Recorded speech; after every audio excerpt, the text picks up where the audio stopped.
Hello, everybody, and thank you for joining us today for our webinar on strategies for green marketing.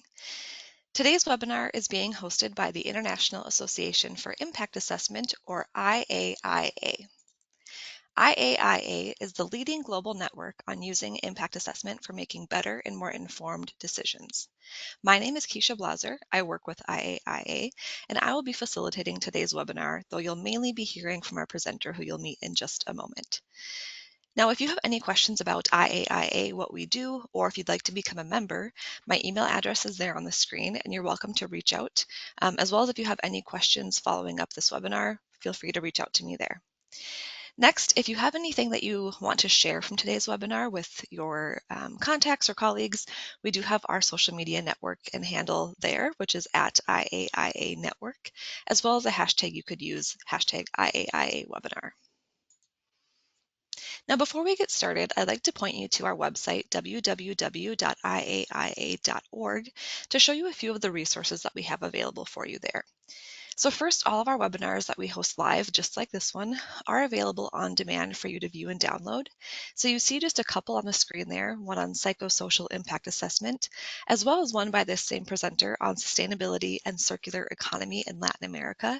But we also have a variety of webinars on health, resettlement, biodiversity, and many more. So please do go to our website and check those out. Next up, I'd like to point your attention to a few of our upcoming events. We have a variety of different training opportunities right now as kind of the main focus of what's out there. So first, there are 3 different online training courses coming up. There's one on leadership and environmental and social impact assessment happening towards the end of July, as well as a course on conflict management and resolution happening around the same time. Then in August, there's a course on tools for stronger argument and clearer writing. And then finally, we have our professional development courses. So we have 2 different courses. One is called the Foundations of Impact Assessment, which is on the environmental impact assessment side. And then we also have a course entirely focused on social impact assessment. Both of these courses are 12-week courses that run from September to December.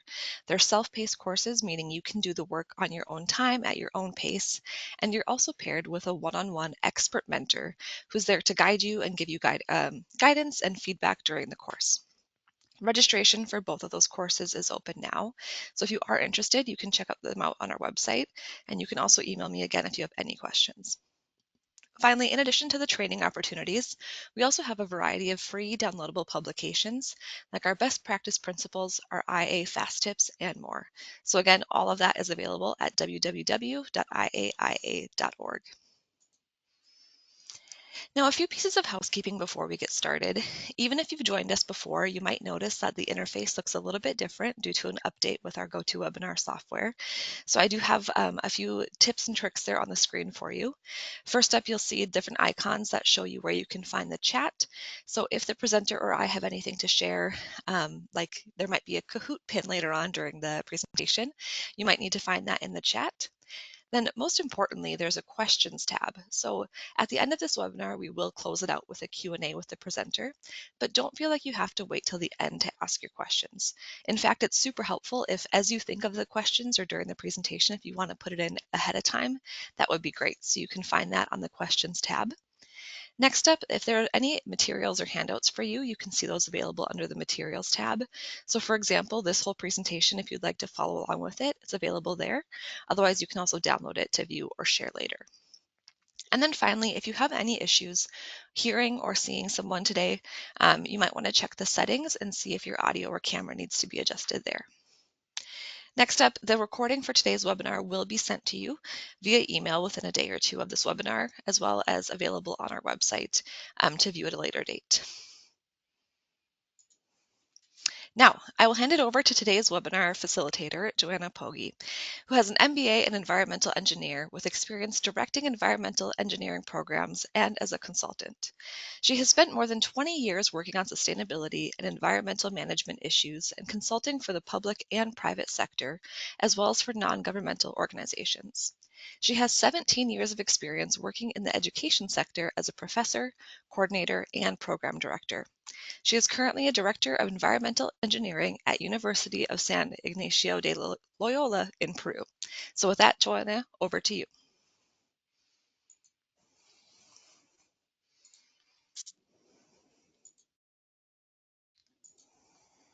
Uh, Hello, good morning, and good afternoon for many of you. I want to thank IAIA and Kisha for letting me host this webinar. I'm always glad to participate with IAIA. And well, can you hear me? Yes, yes, Kisha. Yes, Yes. yes, we can hear you. Okay. Thank you. Uh, let's start green marketing, and we're going to talk about green marketing strategies and some concepts, some ideas, and some examples about what can we do about this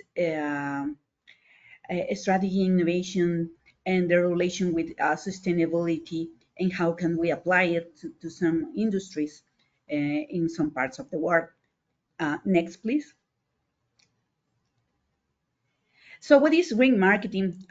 Is consists in all the activities aim to generate and facilitate the change to satisfy human desires, like marketing, but with the minimum, with not zero, because as you know, you most of you or all of you work in sustainability and environmental management, with minimum, not zero, harmful impact on the environment and also society. Next, please. So it's a response to the production of green products and green services. Uh, we're going to talk about greenwashing too, but uh, especially green, when we talk about green or sustainable products, uh, is mainly related to certified products and services. Uh, we have all kind of certifications these days in all kind of industries, and the satisfaction of a more demanding consumer. There's many research about that. Millennials and centennials are more interested in that kind of products these days and willing to pay more. Uh, and the adoption of new communication strategies that is more related to the social part of green marketing. Next, please. So this consumer, we're going to talk about a little bit more of this consumer, is concerned about the environment, and not because many of us are concerned about the environment, but this consumer has adopted this concern as a part of his life, and part of his or her way of life, and as a decision, um, uh, item when it comes to purchase everyday objects, and is willing to pay, according to the research around the world, 20% more of in relation to traditional uh, uh, uh, products and services. And in Latin America, it could be a little bit less, like 10% more, and is sensitive to these environmental issues. Next, please. So according to this author is Ottoman, um, in this book, The New Rules of Green Marketing. Uh, I'm sorry, it's not big enough, but I'm going to explain it. There is 5 types of green consumers. Uh, the most important one are the low has. They are the ones that have this lifestyle on health and sustainability. So there are people that are not only informed or concerned about environmental issues or health issues or sustainability problems, but is an important matter when they purchase everyday objects. So they buy organic, they buy certified products.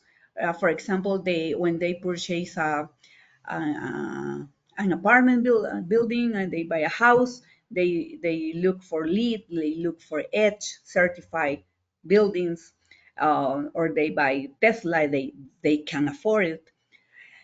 Um, there are also the conventionals. The conventionals are very traditional, perhaps boomers. So they stick to a brand. Perhaps they're informed about environmental issues, but uh, it's more important for them to be stick to a brand, their every day, every year brand. So the drifters, they change, depends on uh, the price, depends on how far is the store when they can purchase eco-friendly brand. The naturalities are the ones that, for example, they go hiking, they go surfing, and they uh, purchase these kind of eco-friendly products because they care about nature, because they enjoy nature. For example, a brand like Patagonia, they try to focus on these naturalities.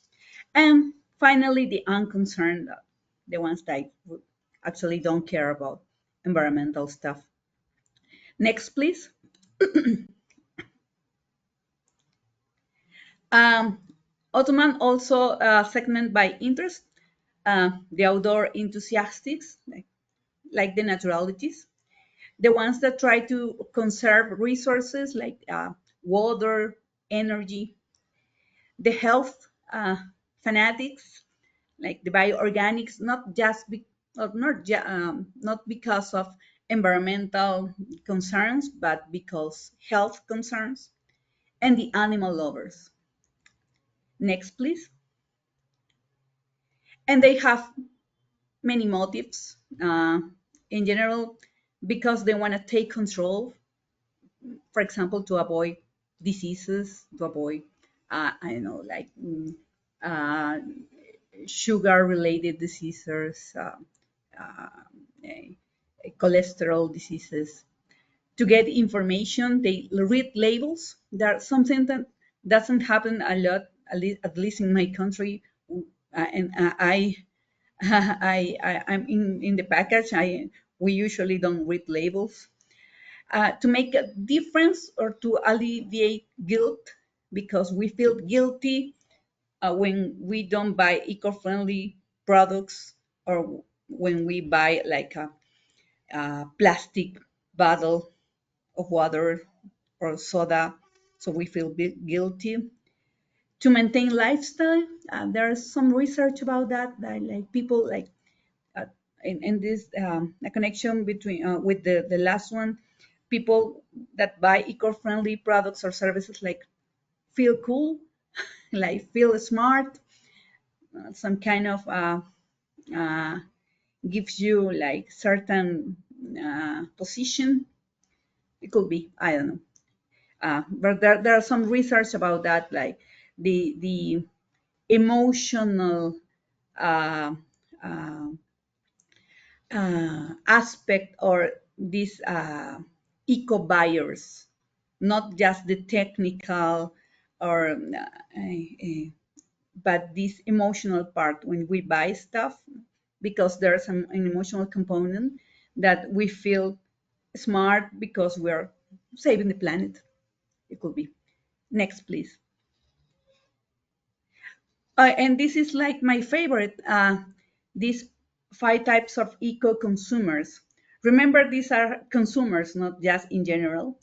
Like the eco-passives, like they say, well, others will solve the problem. And that's why we have scientists, people in the government. The eco-opposites that deny like climate change. I hope there's not that many people in this group. The eco-active, like they act to solve the problems, but when I say act, they buy eco-friendly or certified products uh, because they act to solve an environmental problem. And when I say act, I mean buy. And eco-conscious, uh, they are informed, they are conscious about environmental problems, but they don't buy environmental uh, products because of prices, because of many things. We're gonna uh, discuss that later, because I know the store is too far away, because I don't think the product is going to work as well as the traditional product. The eco-skeptical, they say, oh, nothing is going to solve the problems. If I buy an eco-friendly problem, it's not going to solve, I don't know, climate change. So I would like to know, where are you? Yeah, next, please. So we have a Kahoot for a survey. Please, if you can join the Kahoot, and perhaps we can you can join that pin, and but we can also in a few seconds return to the last slide to see in which group are you. So it will be interesting to know. And remember, not just in general, but when you buy products at the supermarket, or when you buy a car, when you buy a house, when you buy, I don't know, supplies, when you buy, in general, when you buy stuff, what kind of consumer you are. I mean, I'm gonna see my Kahoot to see the results.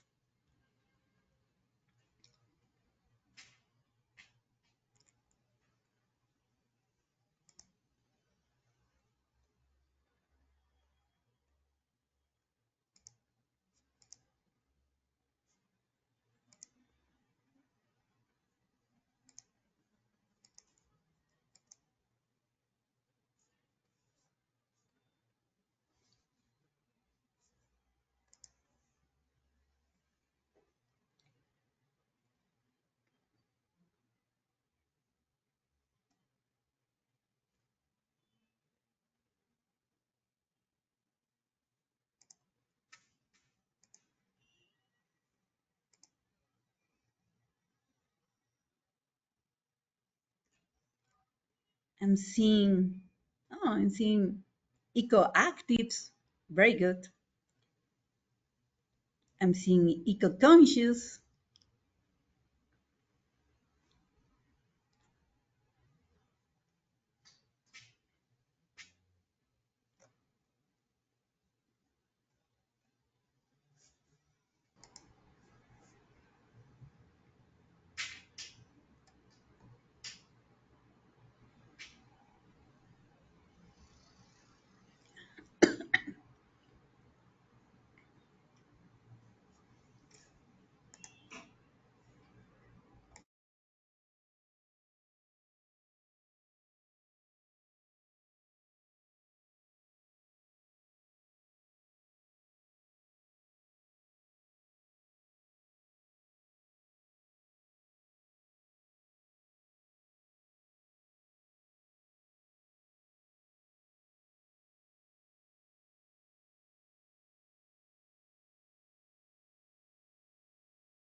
Okay, I'm seeing many eco-actives. Okay, I see eco-skeptical. Okay, eco-passives, many eco-actives, very good, very good. That's interesting. So that's okay. So I know most of you work in sustainability of environmental management, but it could be quite different when we buy stuff. So our behavior is very complex when we buy stuff. Next, please.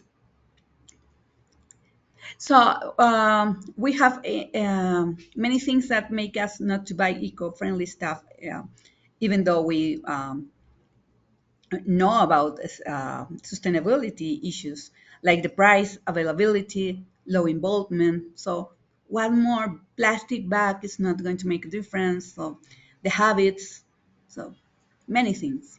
Next, please. So, well, that's something that I want to leave for the end, uh, perhaps a homework. So, next, please. So, sustainable products. So, what are sustainable products? What make, I know most of you perhaps depends on the country that you are, know about certified products. Well, we're going to see a little bit about that. Next, please.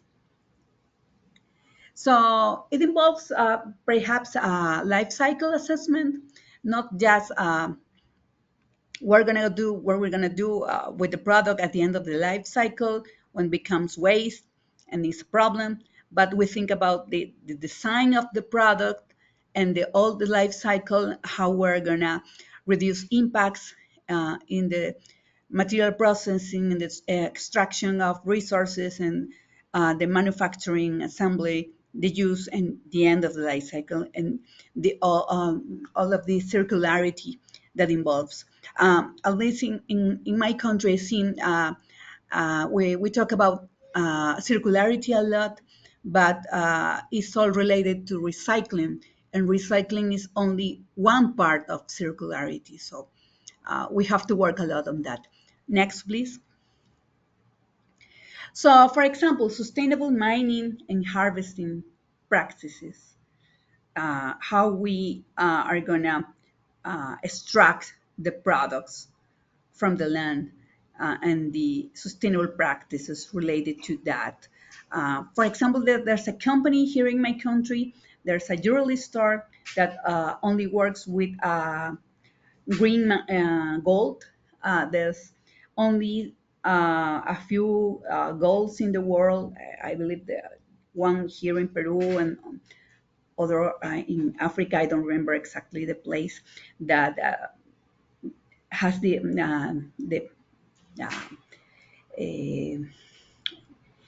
there's a possibility to extract the gold with a special processing without adding too many chemicals, and the process is certified, so it's green gold, and the process is not zero waste, but is very low waste. So you can only extract a minimum kind of gold, and this gold is especially for jewelry. So and there's only a few jewelry stores in the world that work with that kind of gold. So you can buy this piece of jewelry uh, that you know that is certified and with minimum social and environmental impact. Next, please. Recycled content. So I just read, like, for example, I don't want to, that Coca-Cola has been at it's not a lawsuit, but there's been a warn that that this I don't know if this is true or not. I just read it on social media that they say that they used a percentage of recycled content on the cans, and apparently it wasn't really true. So that is greenwashing, right? In my country. Greenwashing is not exactly illegal. I know in some part of the world it is. You can put your complaint in consumers' um, rights, but I really don't know about any legal process in my country about greenwashing. I know in some countries there are, and you have to be really careful with greenwashing. Um, but you cannot really lie about that. You remember about the Volkswagen case a few years ago, right? So about the recycled content. So uh, you have to measure the life cycle to, if you know, if you really are minimizing the impact on your product by minimizing that, right?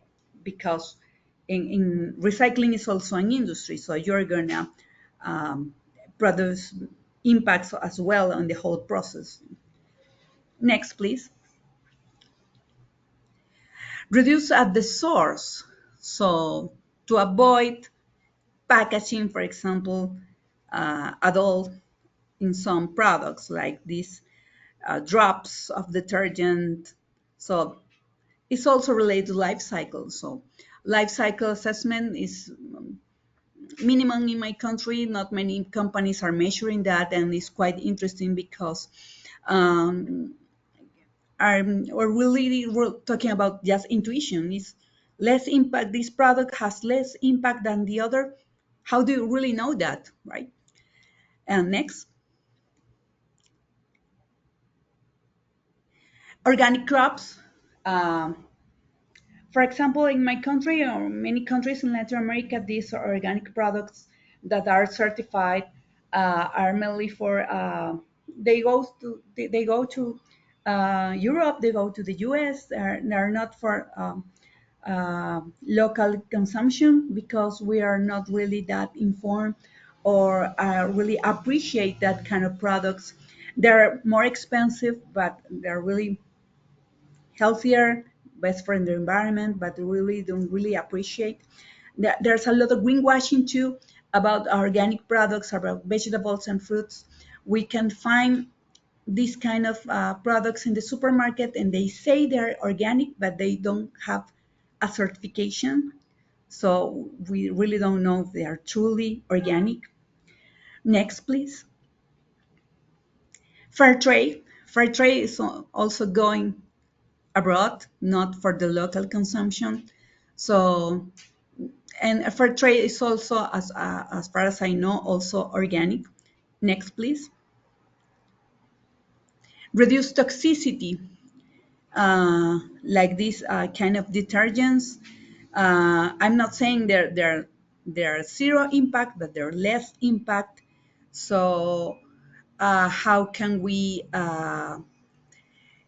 design these products that have less impact on water resources, biodiversity, and also for human beings? Next, please. To think globally, cultivate locally. Well, in my country, this is, and at least in my city, these bioferias, these local, like farmers markets.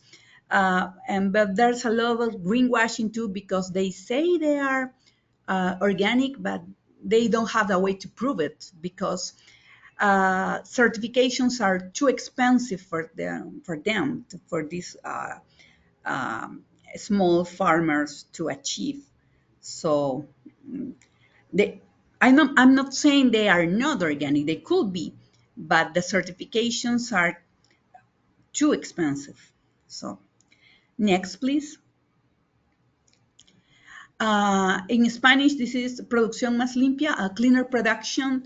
These ways to reduce from the source toxicity, best practices for workers, standards like standards for health and safety, toxicity, emissions, not just at the end of the cycle. Next, please. Energy and efficient fuels. Um, I think we're advancing a lot in general in the world about that.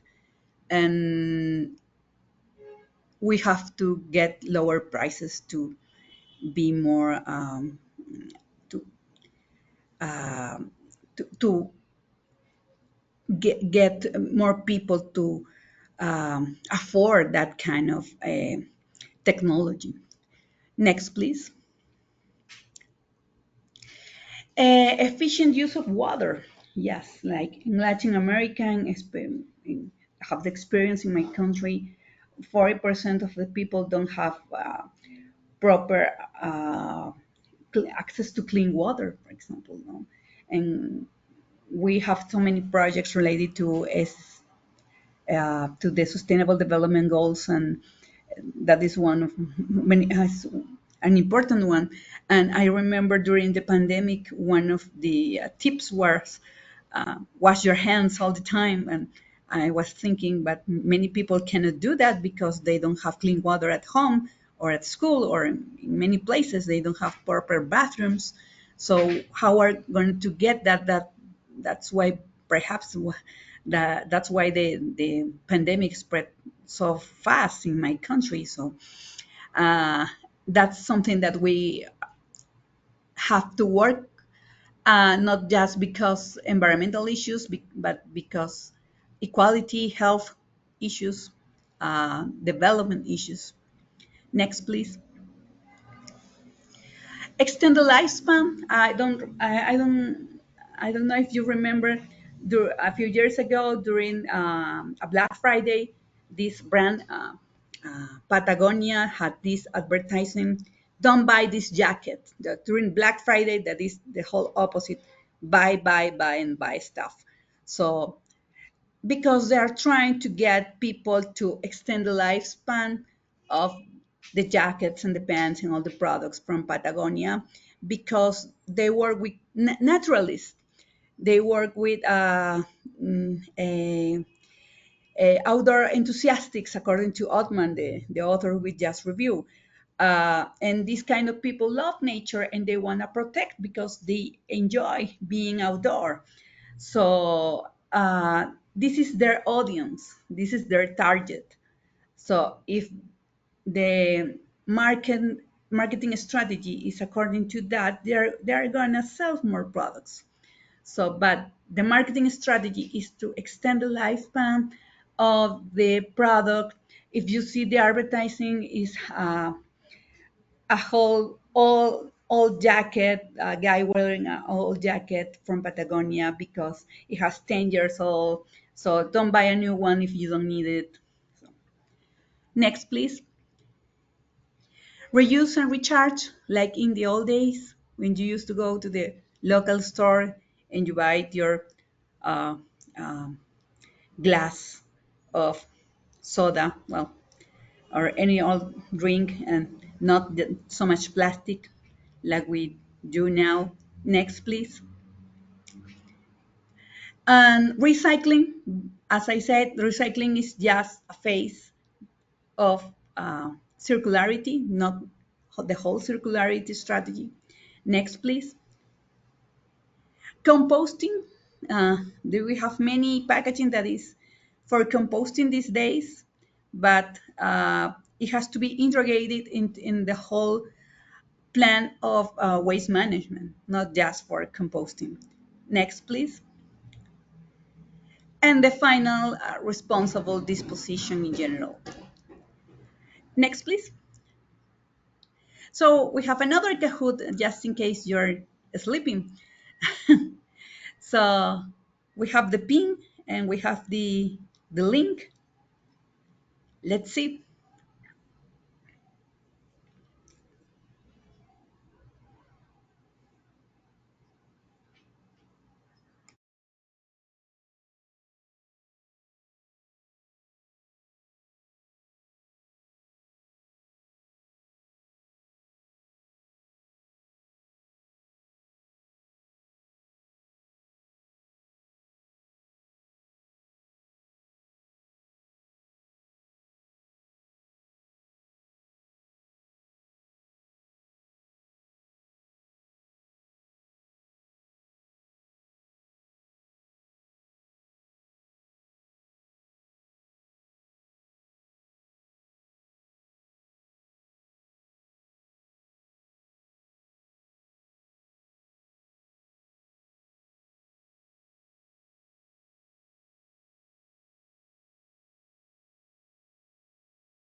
I'm seeing so many good ideas like recycled products, reusable products,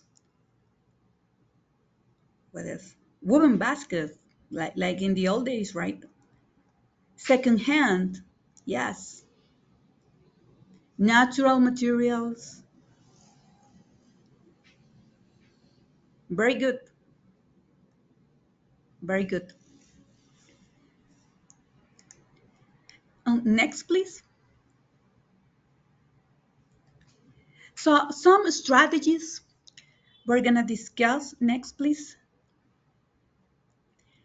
Uh, Talking about the choice of the market. So, we have to think about many things about our market. I know perhaps we have some marketing practitioners, specialists here. We have to think about the perceived market attraction, um, what attracts our target when we talk about eco-friendly products, certified products. We talk about coffee. We talk about cars. We talk about certified buildings. We have to analyze that. The market size. Perhaps we're talking about a very specific market or not. We have to really focus our strategy on that. Or the market maturity is not the same. For example, is very in the beginning here in Latin America, but not so much in Europe or the US. And the growth rate, it could be very high when we talk about here in Latin America, because young people are thinking about getting green buildings, apartments in green buildings, and the market is growing so much, for example, in that area. The profitability. Uh, that's what I say to my students all the time. Your product can be eco-friendly, solar, compostable, anything you want. But if it doesn't have a market, you have to uh, work on the numbers. So you have to make money out of it. So you have to be sustainable.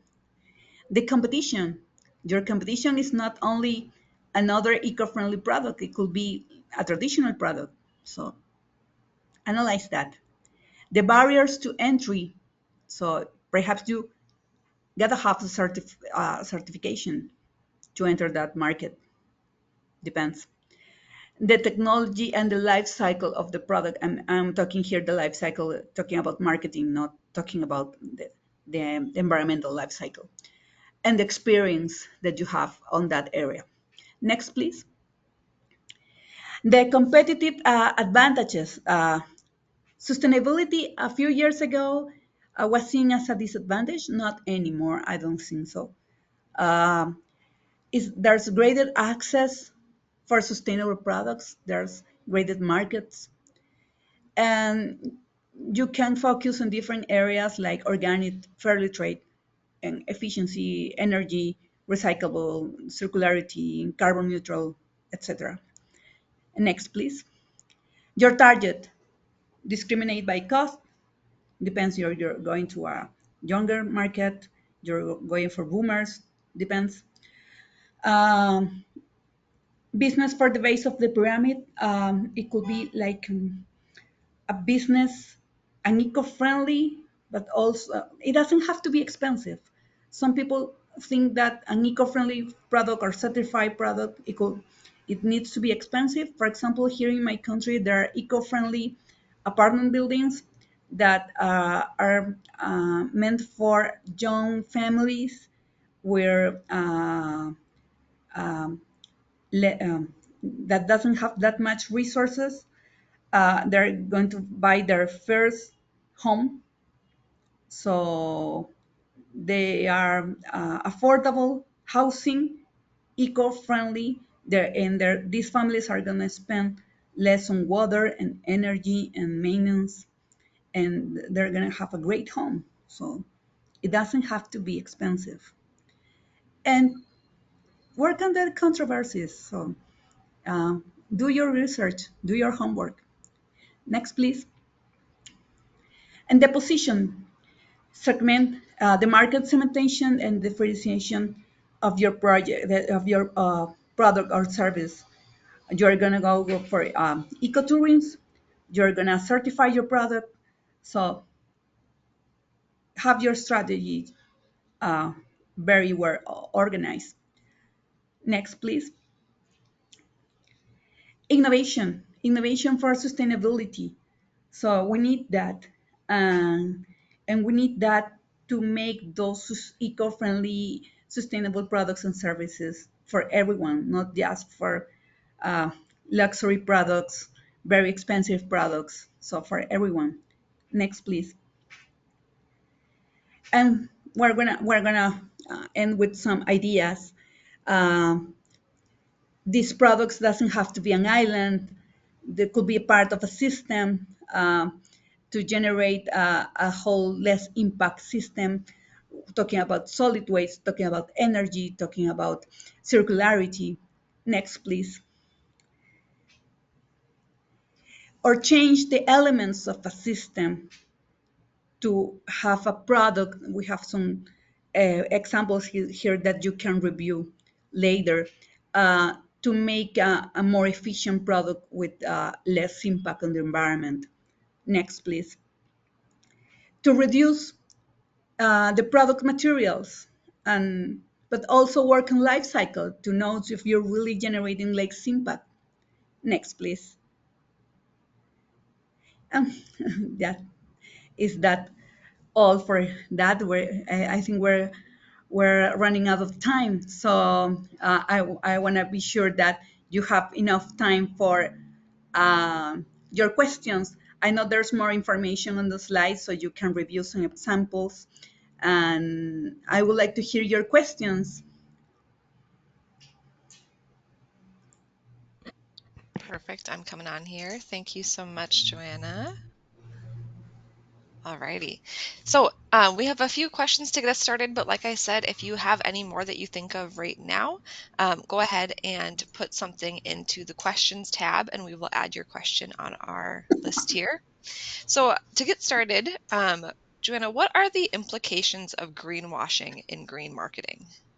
So it depends on the market, depends on the country depends on the legislation. As I said, in my country, haven't seen like a lawsuit related to greenwashing. You can put your complaint on consumers' rights, but sadly, that's going to be all. But I've seen that in developed countries that is legal implications. So if you remember, for example, the Volkswagen case a few years ago, it was like 10 years ago, so I'm getting old. It was a big deal. So I was just reading in social media something about Coca-Cola. I don't know if it's really true because I just read something. And I really don't know the source. But something about the packaging, no, the materials of the can. Um, I guess it's going to be some implications, depends on the country, um, because some developed countries have specific laws about that because you are not saying the right thing to the consumer. So, Sure, absolutely. Thank you. Next one, what are some differences in green marketing in Latin America and other countries? for example, in Latin America is just beginning. We're it's a whole new world for us. In my country, in Peru, eco-friendly stores, eco-friendly. We have some mini supermarkets that specialize in eco-friendly products, and this is like 3 4 years, uh, and they have their positioning. Yeah, I'm glad because of that. If you compare like places like Whole Foods in the U.S., like whole supermarkets full of green stuff, but we also have some many greenwashing because if you go to these places, you're gonna find you ask the clerk and this is eco-friendly, this is green, this is sustainable. Why? And they can explain there's no certification, there's no label, there's nothing. Or if you ask someone, this is eco-friendly, why? Because the packaging is brown. Yeah. So there's misinformation um, from the producer, from the consumer, from everyone. We don't know. We don't read labels. So we need to learn a lot. So in the US, in Europe, there's a lot of information. For example, in ecotourism, we have a lot of ecotourism in my country. There's certified real ecotourism, but it's mostly, it's kind of expensive. So it's mostly for Europeans, people from the US. They are more informed. So they're mostly for them because not because we cannot take that packages, but because they appreciate more because there's no electricity, there's no TV. You have to be quiet. There's no party going on there. You have to be surrounded by nature, and sometimes ask like, why we don't have a TV in the room if we are paying so much for these lots? So we don't have that kind of education yet. We don't get that yet. But Sure. So, kind of going off that, I mean, you talk about being more informed and reading labels, but with so many different sustainability claims out there, how can consumers and companies distinguish genuine efforts from greenwashing? So, maybe from the consumer side, how can they tell if something is genuinely sustainable versus just greenwashing?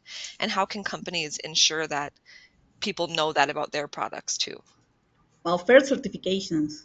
I know this is expensive and not all companies can afford a certification, but that's um, then there are certifications for everything, like for buildings and coffee and I don't know, chocolate and beaches. You can get to a sustainable beach, like blue flag beach, and you know that it's sustainable. So you have a third party that certified that this is happening. But if you cannot, information, education, a campaign, so transparency. So it's up to you. You have to educate your people and you have to get them involved in the process.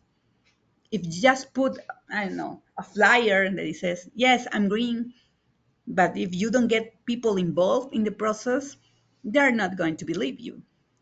Sure. Absolutely. Kind of related to that, we got another question here from someone in the audience. They asked, is there any way to do your marketing more green? So if they do social media for their marketing, is there a way to deliver that type of social media marketing in a greener way? Sure, you can. Depends. Social media marketing in a greener way. Sure. What do you mean? You're talking about your digital footprint, or you're talking about the message? I'm not sure about the question. Yeah, we'll see if they want to provide some additional context, we could definitely get to that. So I think they're still in the audience. If you want to provide a little bit more, we're happy to. Oh, they said both. So both the Uh-huh. message and the digital footprint.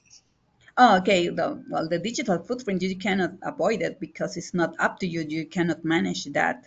Uh, Sadly, if you're gonna every time you use ChatGPT, you're gonna spend like a half a liter of water anytime you ask a question. So, but perhaps if you don't follow the trends, like I don't know, a few days ago, everyone was using like these images, like they spend a lot of energy and water, and but because everyone is doing it, so you don't have to do what everyone is doing it, and don't think about the footprint.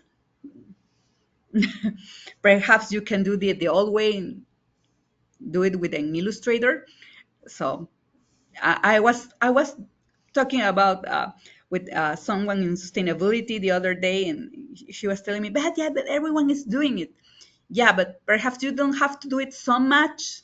I don't know. It was like some images, like they emulate like some famous illustrator, and everyone is doing the image again and again and again just because they want to sell something or want to say a message. But the footprint is really high if you use artificial intelligence for that. So, and the message, you have to be consequent with your message, what you sell, what you want to say, and how you say it, and what you do and what you say. Mm. Uh, if you, I don't know, use someone to say a message, that person have to be really consequent with the actions and the way the language that you use and everything. Um, so it's a whole strategy, not just one action. Perfect. I know we're over time here, but maybe we have a couple, just time for a couple Yes. more. So someone just put in lesser developed countries like the one they're from, the majority of consumers are poverty stricken. So how Mhm. can you green market to people in those conditions?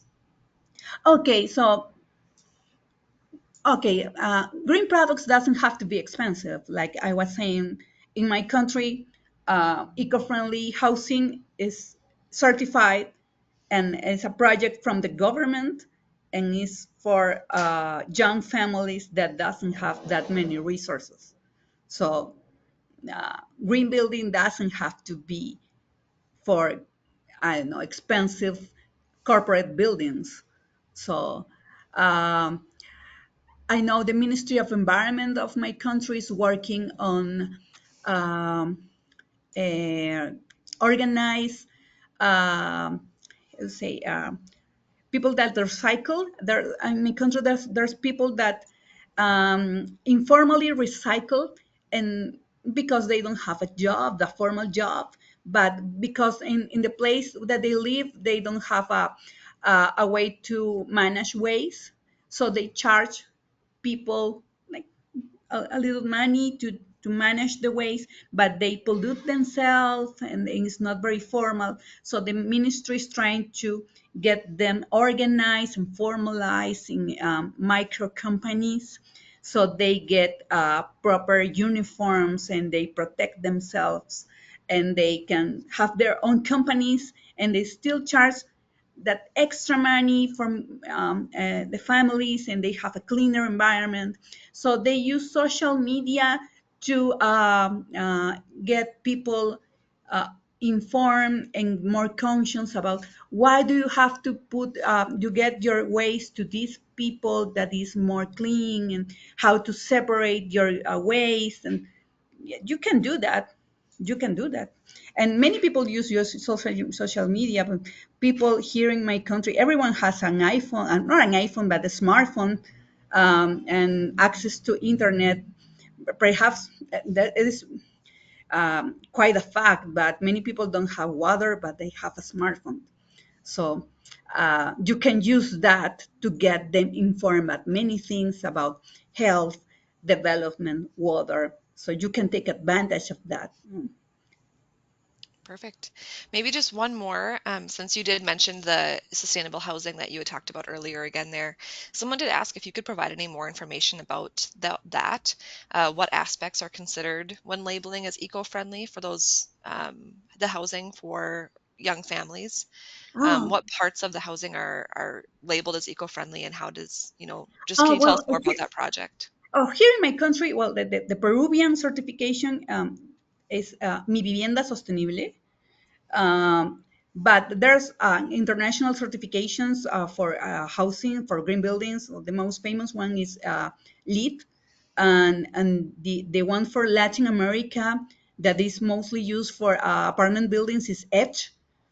Um, EDGE is a certification for buildings, for green buildings, that is formed by the World Bank, by the IFC, and was special for Latin America. But there's a lot of lead in it in Latin America. There's a lot in Peru, especially in Lima.